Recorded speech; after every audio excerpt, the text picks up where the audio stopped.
adjust your dial. Ba-da-bum-bum-bum. It's your boy Big Vern. This is App Stupid, the fastest growing sports and entertainment show on these YouTube streets. You're welcome. Holla at boy Big Vern on a beautiful Monday here in the Midwest. We're just making it happen. You know how it is. They call them for thunderstorms today. So if you got to get your pets out, get them out early, then get them back in where it's nice and dry. Thanks for kicking it with us for this hour. Last segment, we talked about the Wisconsin Badgers. The Badgers, they suing the U for poaching a player. Do they have a case? We walked through that. Let us know what you think in the comments. Before that, we were in the world of boxing. Deontay the Brown's Bomber Wilder made his return Friday night in Kansas City. Find out what we thought about his return, how he looked, and what's next. And before that, LeBron James, he took a $52 million player option, which he sealed the fate of the Lakers. They're way over the salary cap. They're also a first apron team, meaning that they can't go out and get another scorer and then shed meaningless contracts as compensation. So, from the world of college football, we go back to the world of boxing. And I ask a question. I don't know, it was in the media. However, is Jake Paul fixing fights? Is he fixing fights? Hey, I think so. And that ain't Allen Iverson. That's artificial intelligence. We'll get into this we'll get into this when we come back from a quick 20. From a rap album, it's your boy Big Vern. Give me a beat. Ba-dum, ba-dum, ba-dum, bum. It's your boy Big Vern coming to you from the App Stupid Studios with a new rap album we promoting this month. Nick Grant, I Took It Personal. In stores now. Get it where you legally consume music, whether it's Apple Music, Google Play, or Spotify.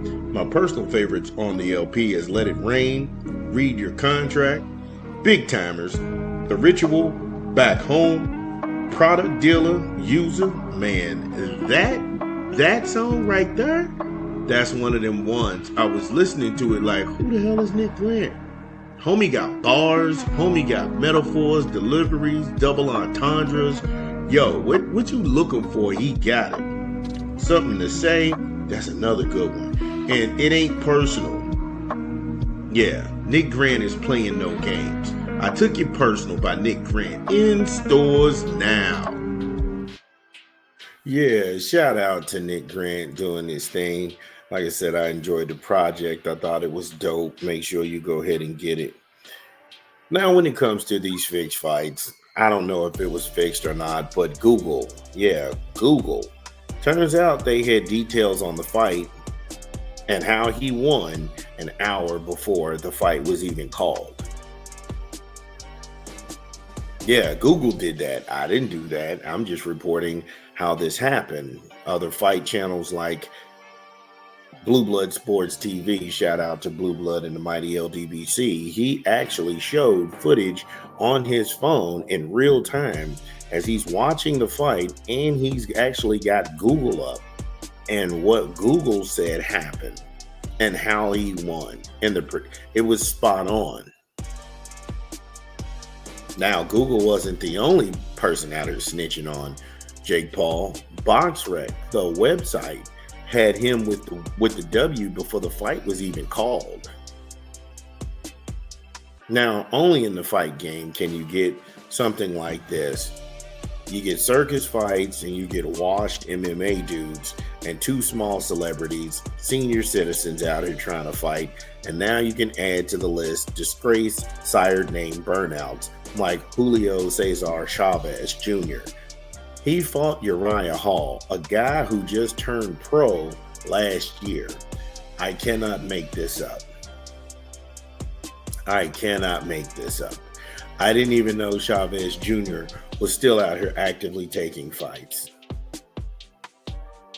The last time I even thought about watching Julio Cesar Chavez Jr., it led to a riot in the Brandon, Jacobs fight. Yeah.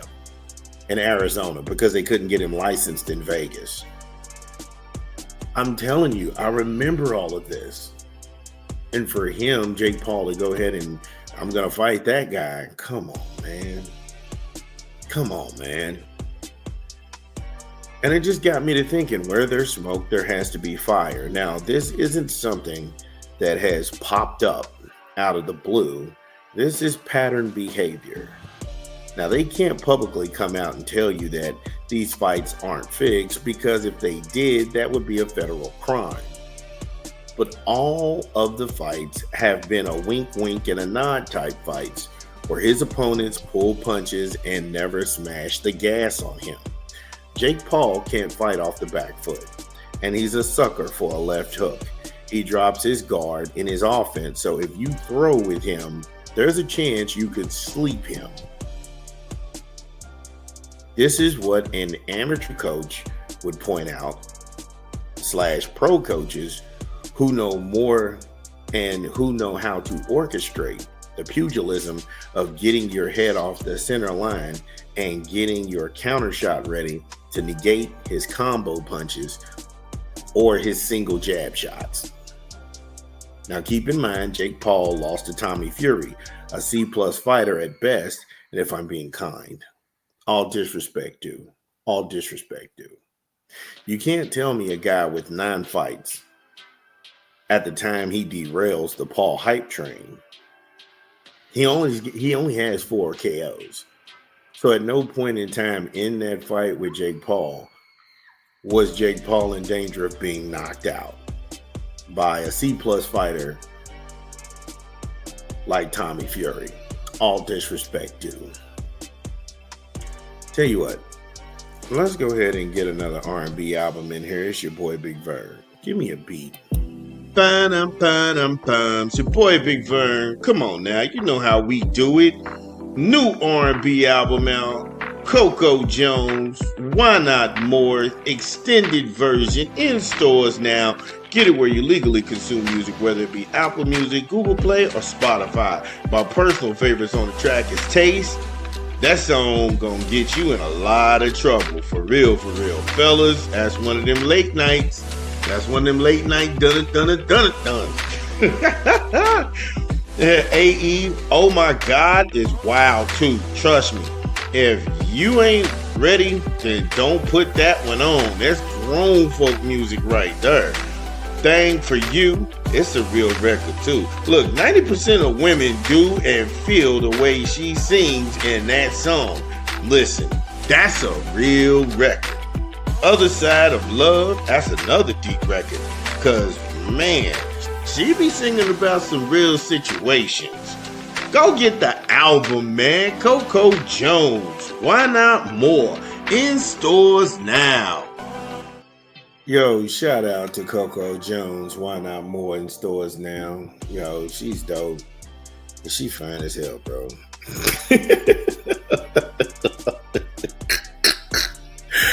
I'm sorry, mama. You a nice looking female. My God.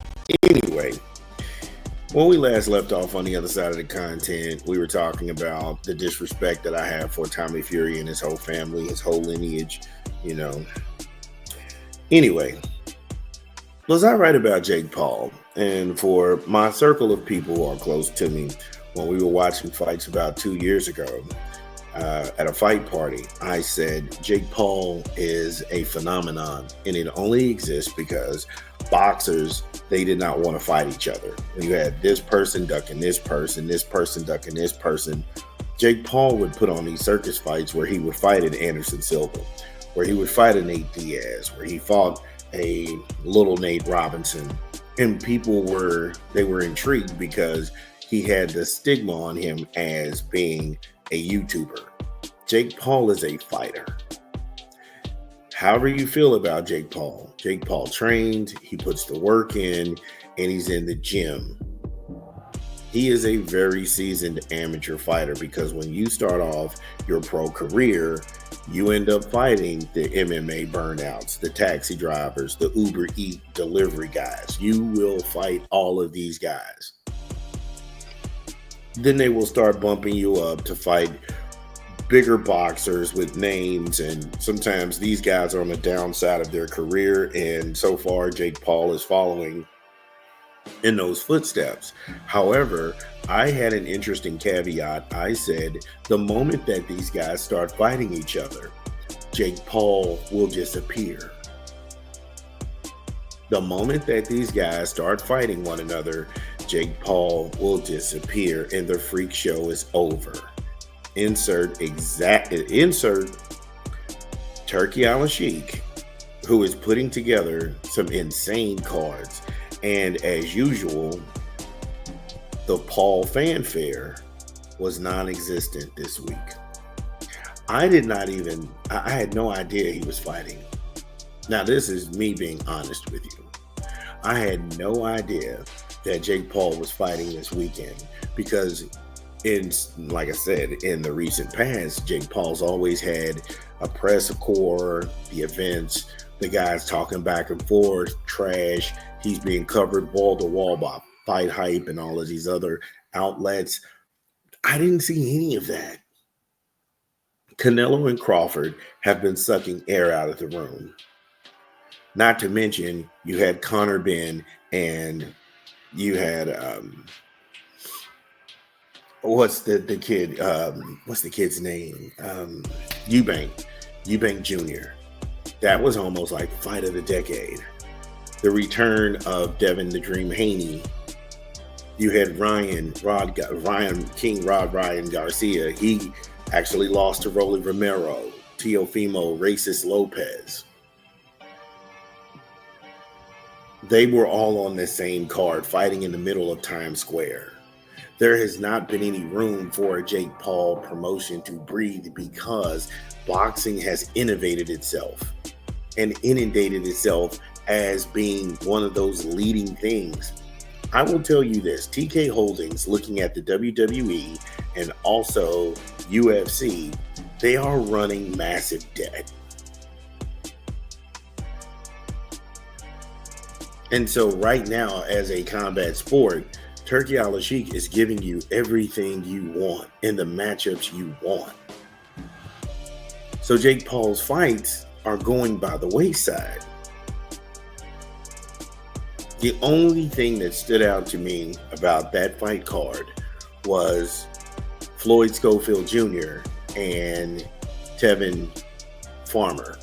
And it's because Tevin just came off a fight with Zepeda, boxed with a broken hand, and I felt like he would have stolen those rounds. I'm probably the only person on a short list of people who think that Tevin Farmer got robbed. And broken hands take anywhere from 6 to 8 weeks to heal. And then Saturday night, he's in a fight with a young game Kid Austin, who showed him no respect and got a first round knockout. That was the highlight of that card. And now you have Googlegate. So I don't know where you go with this, because I know at one point Tank Davis was trying to fight Jake Paul. I don't know why Jake would even entertain that fight if you're a serious contender and you're really trying to claim the rankings, and right now you can use your money and your cachet to at least get you into one of the sanctioning bodies to compete for a title, maybe even a vacant title or a secondary title. However, you can't fight Tank Davis, especially when Lamont Roach took away Tank's invincibility aura. And now it just comes across like you're milking the fans and you're trying to do anything to get out of town. I don't hate Jake Paul, but I don't like Jake Paul. Reason being, I don't know Jake Paul. He's done nothing to me personally. So I don't have one way or the other. But I'm telling you right down the line what this is, what I see, and how this ends. I'll be free to discuss this. Y'all know the drill. Again, if you are listening to this pod, get in the comments. Let us know, did we get it right? What did we leave out? This is Big Vern. We talk back. We'll be back. Top of the